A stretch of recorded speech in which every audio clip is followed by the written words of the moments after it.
Colonel Rakesh Kumar Verma जी, गुरु श्री हरिवंश महाराज। श्री हरिवंश महाराज जी। महाराज जी 3 वर्ष पहले आपसे शरणागति प्राप्त हुई और पति पत्नी दोनों इस मार्ग पे चलना शुरू किया, आपका सत्संग सुनना शुरू किया।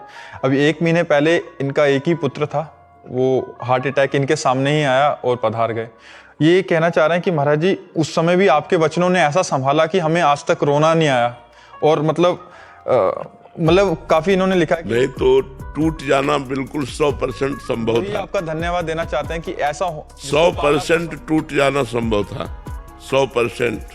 महाराज जी 1% भी नहीं टूट। हाँ, यही भगवान की कृपा और यही सत्साधना का फल है। और वो मेरे साथ ही बैठा था, मुझे पता चल गया इसको हार्ट अटैक आया है, तो मैंने उसको CPR दिया और मैंने आर्त भाव से राधा राधा बोलना शुरू किया।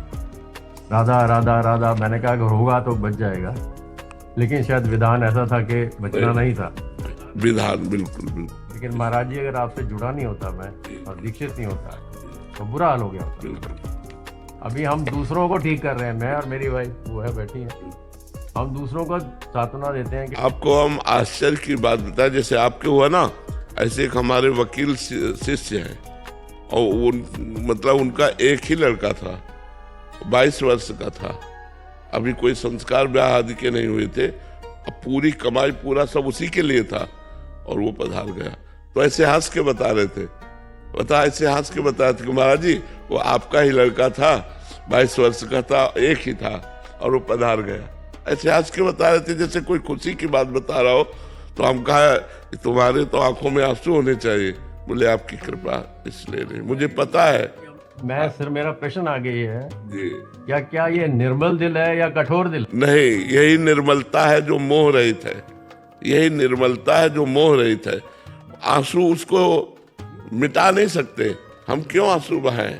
भगवान के लिए आंसू बहाएंगे। ये मृत्यु लोक है, यहाँ नियत समय पर। देखो एक हमारे ब्रजवासी थे, उनका एक ही लड़का था, मथुरा जा रहा था, एक्सीडेंट हुआ, पधार गया, और वो अपने गुरु के दिए हुए माला कर रहे थे। तो उनके पास सूचना पहुंची, सुबह सुबह का ही टाइम था, कि आपका लड़का एक्सीडेंट में पधार गया। बोले पधार गया? बोले हाँ। बोले ठीक है, तो उसको लाओ, वृंदावन लाओ। जब गुरु मंत्र की पूरी माला हो गई तब उठकर उसे श्मशान ले गए। वो घबराहट हड़बड़ा, अच्छा ऐसा ये भक्त का लक्षण है, दूसरे का लक्षण नहीं। श्रीवास जी के घर में चैतन्य महाप्रभु कीर्तन कर रहे थे और कई दिन से एक ही लड़का था, बीमार था, और महाप्रभु कीर्तन कर रहे थे, वो पधार गया। तो एक स्त्री ने आके कान में कहा श्रीवास से, तुम्हारा लड़का पधार गया। तो उछल उछल कर नाचने लगे, मजीरा बजा बजा करना, और पहले तो धीरे थे, अब उछल उछल कर नाचने लगे। और कहा कि अगर महाप्रभु को किसी ने सूचना दी, इस समय महाप्रभु भाव में कीर्तन कर रहे हैं।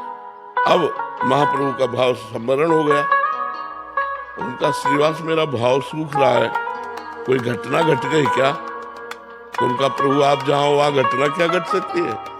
सर्वाश्चर्य में आप कीर्तन कर रहे क्या? तब दूसरे ने कहा कि श्रीवास का बेटा मर गया। उनका श्रीवास उन्होंने बताया क्यों नहीं? बोले प्रभु इतना बड़ा सौभाग्य किस जीव को मिल सकता है, जो प्राण त्याग रहा हो, तो आप उस घर में कीर्तन कर रहे हो। प्रभु हम तो जय जय मनाते हैं कि हमारे बेटे का सौभाग्य हो गया।